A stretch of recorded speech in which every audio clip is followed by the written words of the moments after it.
ಹಾಂ ದೊಡ್ಡ ಬದಲಾವಣೆ ಆಗುತ್ತೆ ರಾಜಣ್ಣ ಅವ್ರು ಕೇಳಿ ಹೇಳಿದ್ದಾರೆ ಸರ್. ಆಮೇಲೆ ರಾಜೀನಾಮೆ ಕೇಳಿದ್ರೆ ಕೊಡ್ತೀನಿ ಬೇಕಾದ್ರೆ ಅಂತ ಹೇಳಿದ್ದಾರೆ. ಯಾರು ಅದು ಏನು ಕ್ರಾಂತಿ ಅಂತ ನಮ್ಮಲ್ಲಿ ಕಾಂಗ್ರೆಸ್ ಪಕ್ಷದಾಗ ಯಾವುದು ಕೂಡ ಕ್ರಾಂತಿಗಳು ಇದು ಎಲ್ಲ ನಡೆಯೋದಲ್ಲ. ನಾವು ಕಾಂಗ್ರೆಸ್ ಪಕ್ಷ ಸ್ವಾತಂತ್ರ್ಯ ಕ್ರಾಂತಿಯಲ್ಲಿ ಭಾಗವಹಿಸಿದಂಥವ್ರು ಏನು ಅವರು. ಹೀಗಾಗಿ ನಮ್ಮಲ್ಲಿ ಪಕ್ಷದಲ್ಲಿ ಏನೇ ಇದ್ದರೂ ಕೂಡ ಅದು ಕಾಂಗ್ರೆಸ್ ಪಕ್ಷದ ಹೈಕಮಾಂಡು, ನಮ್ಮ ಮುಖ್ಯಮಂತ್ರಿಗಳು, ಉಪಮುಖ್ಯಮಂತ್ರಿಗಳು, ನಮ್ಮ ಅಧ್ಯಕ್ಷರು ಎಲ್ಲರೂ ಇದ್ದಾರೆ. ಕಾಲಕ್ಕೂ ಕೂಡ ಏನೆಲ್ಲ ಆಗಬೇಕು ಅನ್ನೋದು ಹೈಕಮಾಂಡ್ ತೀರ್ಮಾನಗಳು ಮಾಡ್ತಿರ್ತದೆ. ಹೀಗಾಗಿ ಯಾವ ಕ್ರಾಂತಿನೂ ಇಲ್ಲ, ಯಾವುದನ್ನು ಕೂಡ ಇಲ್ಲಿ ನಮ್ಮ ರಾಜ್ಯದಲ್ಲಿ ಆಗುವಂಥ ಪ್ರಶ್ನೆ ಇಲ್ಲ. ಅದು ಯಾವ ರೀತಿ ಅರ್ಥದಲ್ಲಿ ಅವ್ರು ಹೇಳಿದ್ದಾರೆ, ಯಾಕಂದ್ರೆ ಅವ್ರು ಹಿರಿಯರು, ಅವ್ರು ಯಾವ ಅರ್ಥದಲ್ಲಿ ಅದನ್ನು ಹೇಳಿದ್ದಾರೆ ಅದು ಗೊತ್ತಿಲ್ಲ ಅದು ಸಹ. ಅದನ್ನು ಅವರೇ ಅದನ್ನು ತಿಳಿಸ್ಬೇಕು ಯಾವ ಅರ್ಥದಲ್ಲಿ ಹೇಳಿದ್ದಾರೆ.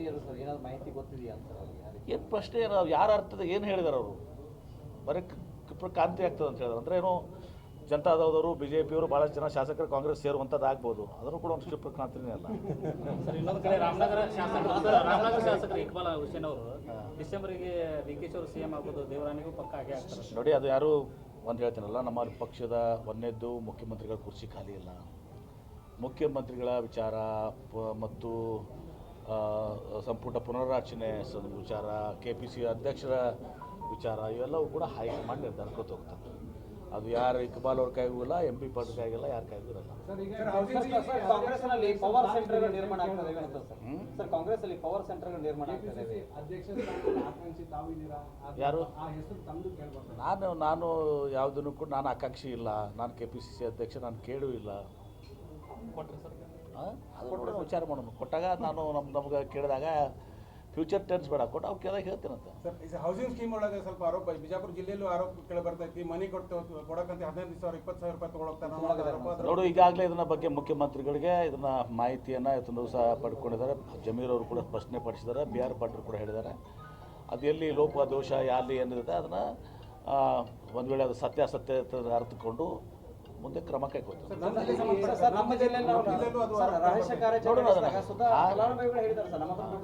ಯಾರು ತಗೊಂಡಿದ್ದಾರೆ ಅಂತ ಹೇಳಿದ್ರೆ ಅದಕ್ಕೆ ಗ್ರಾಮ ಪಂಚಾಯತ್ ಸದಸ್ಯರು ಎಲ್ಲೋ ಒಂದು ಕಡೆ ಎಲ್ಲರಿಗೂ ಮಾಡೋಕ್ಕಿಲ್ಲ. ಎಲ್ಲೋ ಒಂದು ಕಡೆ ತೊಗೊಂಡ್ರೆ ಉಳಿದವ್ರು ಯಾರಿಗೆ ಸಂಬಂಧ ಬರ್ತದೆ?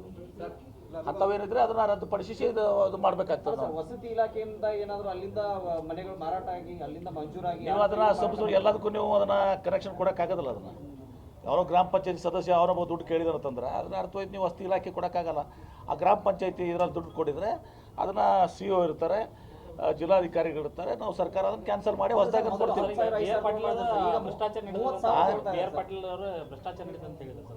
ಅದು ನೋಡಿ, ಅವ್ರು ಯಾರೋ BR ಪಾಟೀಲ್ ಡೈರೆಕ್ಟ್ ಆಗಿಲ್ಲ, ಯಾರೋ ಒಬ್ಬರು PR ಹೇಳಿದ್ದಕ್ಕೆ ಅವ್ರಿಗೇನೋ ಇದೇ ರೀತಿ ಯಾವುದೋ ಗ್ರಾಮ ಪಂಚಾಯತಿ ಸದಸ್ಯರಿಗೆ ಹೇಳುವಂಥದ್ದು ಅಂಥದ್ದು ಯಾವುದೂ ಕೂಡ ಇಲ್ಲ. ಸ್ಪಷ್ಟಪಡಿಸಿದ್ದಾರೆ ಅವರೇ, ಯಾರು ನಿಮ್ಮ ಜಮೀರ್ ಅವರು ಸ್ಪಷ್ಟಪಡಿಸಿದ್ದಾರೆ. ನನಗಂಥದ್ದು ಯಾವುದೂ ಕೂಡ ನನಗೆ ಅವಶ್ಯಕತೆ ಇಲ್ಲ ಅಂತಂದು ಹೇಳಿದ್ದಾರೆ ಜಮೀನು. ಆ ಮನೆಗಳಲ್ಲಿ ಹಣ ತಗೊಳ್ಳುವಂಥ ಪರಿಸ್ಥಿತಿ ನನಗೆ ಬಂದಿಲ್ಲ ಅಂತ ಹೇಳಿದರು. ಅದಕ್ಕಿಂತ ಹೆಚ್ಚಿನ ಹೇಳಿದರು, ಅದು ಪಾಪದ ಹಣ ಅಂತ ಹೇಳಿದ್ರು ಕೂಡ ಹೇಳಿದರು. ಮಾಡ್ತೀವಿ ಈಗ CM ಅವ್ರ ಸಲ ವೇಟ್ CM ಅವ್ರ ಸಲ ವೇಟ್ ಮಾಡ್ತೀವಿ. ಕ್ಯಾಬಿನೆಟ್ ಇತ್ತಲ್ಲ, ಬರೇ ಮೂರ್ತಿ ಅಷ್ಟೇ ಅಲ್ಲ, ಮೂರ್ತಿ ನಿಮ್ಗೆ ಗೊತ್ತದ 50 ವರ್ಷದಿಂದ ಇದು ಬಿದ್ದಿತ್ತದು. ನಾನು ಇಲ್ಲಿ ಜಾಗ ಕೊಡಿಸಿ ಇವತ್ತು ಅದನ್ನೇನು ಕಿತ್ತೂರಾಣಿ ಚೆನ್ನಮ್ಮ ಅಂತೇಳಿ ಸರ್ಕಾರ ಇತ್ತಲ್ಲ, ಅದು ಆಗ್ಲಾರ್ದಂಥ ಪರಿಸ್ಥಿತಿ ಇತ್ತು. ಅದು ಅಲ್ಲಿ ಯಾಕಂದರೆ ಟ್ರಾಫಿಕ್ ಇದ್ರ ಸಲುವಾಗಿ ಇಲ್ಲಿ ತಂದು ನಾನೇ ಜಾಗ ಕೊಡಿಸಿ KSRTC ಅವ್ರಿಗೆ ಹೇಳಿ, ಗುಲ್ಬರ್ಗ ರಿಜಿನಲ್ ಕಮಿಷನರ್ಗೆ ಹೇಳಿ ಅವ್ರು ಜಾಗ ಕೊಡಿಸಿದ್ದೀನಿ. ಇವತ್ತು ಮೂರ್ತಿ ಆಗಿದೆ. ಅಷ್ಟೇ ಅಲ್ಲ, ಒಂದು ಹೆಜ್ಜೆ ಮುಂದೋಗಿ ಮೂರ್ತಿ ಹಾಕಿದ್ದೀವಿ ಮೇಲೆ. ಇದಕ್ಕೆ ರಾಣಿ ಚೆನ್ನಮ್ಮ ಅವರ ಹೆಸರನ್ನು ಇಡೋನು ಅಂತಕೊಂಡು ರಾಣಿ ಚೆನ್ನಮ್ಮ ಹೆಸರನ್ನು ಕೂಡ ಇಡಲಿಕ್ಕೆ ನಾವು ನಿರ್ಣಯ ಮಾಡಿಬಿಟ್ಟಿದ್ದೀವಿ. ಸರ್, ಸೋಪ್ಸ್ ಅಂಡ್ ಡಿಟರ್ಜೆಂಟ್ ತಮಗೆ ತಾವು ಹೇಳಿದ್ರೆ ಅದು ಒಂದು ಜಾಗ ನೋಡಬೇಕು, ಜಾಗ ಮಾಡಿದ್ಮೇಲೆ ವಿಲ್ ಸ್ಟಾರ್ಟ್ ಅವರ್ ಸೆಟಪ್ ಅಲ್ಲಿ ನಡೆದಿದೆ. ಆ ಪ್ರಕ್ರಿಯೆ ನಡೆದಿದೆ. ಈಗ KDB ಅವರು ಸೋಪ್ಸ್ ಅಂಡ್ ಡಿಟರ್ಜೆಂಟ್ಸ್ಗೆ ಜಾಗ ಕೊಡಬೇಕೀಗ. ಸರ್, ಈಗ ಆಲ್ಮಟ್ಟಿ ಎತ್ತರ ಮಾಡಲಿಕ್ಕೆ ಇವರು ಸಂಜಯ್ ರಾಠೋಡ್ ವಿರೋಧ ವ್ಯಕ್ತಪಡಿಸ್ತಾರೆ. ನಾವು ಮಹಾರಾಷ್ಟ್ರ ಹಿತ ಕಾಯ್ದೆ ನೋಡಿ, ಅವ್ರು ಯಾರಿಗೂ ಸಂಬಂಧ ಇಲ್ಲ. ಇದು ಟ್ರಿಬ್ಯುನಲ್ ಅವಾರ್ಡ್ ಇದೆ ಏನ್ರಿ, ಅಂತಿಮ. ಅದು ಮಹಾರಾಷ್ಟ್ರದವರು ವಿರೋಧ ಮಾಡಿದ್ದು ಪ್ರಶ್ನೆ ಬರೋದಲ್ಲ. ನಾವು ಈಗ ಗೆಜೆಟ್ ನೋಟಿಫಿಕೇಶನ್ ಆಗಬೇಕು ಮತ್ತು ನಾವು ಏನದಲ್ಲ ಮುಳುಗಡೆ ಆಗ್ತದಲ್ಲ, 75,000 ಎಕರೆ ಮುಳುಗಡೆ, 20 ಹಳ್ಳಿಗಳ ಸ್ಥಳಾಂತರ, ಅದನ್ನು ಮಾಡ್ಕೊಂಡ್ಮೇಲೆ 524 ಮಾಡಿ ನೀರು ಇಟ್ಕೊಳ್ಳೋಕ್ಕೆ ನಮ್ಗೆ ಯಾವುದೂ ತೊಂದರೆ ಇಲ್ಲ. ಗೆಜೆಟ್ ನೋಟಿಫಿಕೇಶನ್ ಆಗಿದ್ದು ಆಗಬೇಕಾಗಿದೆ. ಮಹಾರಾಷ್ಟ್ರದಲ್ಲಿ ಖ್ಯಾತಿದಾಗ ಏನು ಹುರುಳಿಲ್ಲ. 2 ತಿಂಗಳೊಳಗೆ ಕೇವಲ ಏರ್ಪೋರ್ಟ್ ಚಾಲೂ ಆಗ್ತದೆ ಅಂತ ಬನ್ನಿ MP ಅವರು ಹೇಳಿದ್ರು. 2 ತಿಂಗಳೊಳಗೆ ಯಾವ ಹಿನ್ನೆಲೆಯಲ್ಲಿ ಹೇಳಿದ್ರು ಅದು MP ಅವ್ರಿಗೆ ಕೇಳಿ. ಆದರೆ ಇಷ್ಟೇ ನಾನು ಹೇಳ್ತೀನಿ, ಏರ್ಪೋರ್ಟ್ ಇದ್ರದ್ದು ನಿಮ್ಗೆ ಗೊತ್ತಿದೆ ಯಾಕಾಗಿದೆ ಅಂತೇಳಿ ಎನ್ವಿರಾನ್ಮೆಂಟ್ ಕ್ಲಿಯರೆನ್ಸ್ ಇಲ್ಲದೆ ಆಗಿತ್ತು, ಅದನ್ನು ನಾವು ಅಟೆಂಡ್ ಮಾಡ್ತಾ ಇದ್ದೀವಿ. ಎ ಸಿ ಅವ್ರಿಗೆ ಸೆಕ್ಷನ್ ಕೊಟ್ಟಿದ್ದೀವಿ. ಈಗ ನಾವು ಅಪೀಲ್ ಕೂಡ ಫೈಲ್ ಮಾಡ್ತಾ ಇದ್ದೀವಿ ಸುಪ್ರೀಂ ಕೋರ್ಟ್ನಲ್ಲಿ. ಅತಿ ಶೀಘ್ರದಲ್ಲಿ ಅದನ್ನು ಕೇಸನ್ನು ಇದು ಮಾಡಿಸಿದ ಮೇಲೆ ನಾವು ಉಳಿದಿದ್ದೆಲ್ಲ ಪ್ರಕ್ರಿಯೆ ನಡೆದಿದ್ದಾವೆ, ಅದನ್ನು ಮಾಡ್ತೀವಿ. ನಿಮ್ಮ ಎಂ ಪಿ ಅವ್ರಿಗೆ ಯಾವ ರೀತಿ ಏನು ಸುಪ್ರೀಂ ಕೋರ್ಟ್ನಾಗ ಆರ್ಗ್ಯುಮೆಂಟ್ ಮಾಡಂತ ಹೇಳಿರಿ ಅವ್ರಿಗೆ ಎಂ ಪಿ ಅವ್ರಿಗೆ. ಬಿಜಾಪುರದಲ್ಲಿ ಸಚಿವ ಸಂಪುಟ ಸಭೆ ಕ್ಯಾಬಿನೆಟ್ ಅದು ಮಾಡ್ತೀವಿ.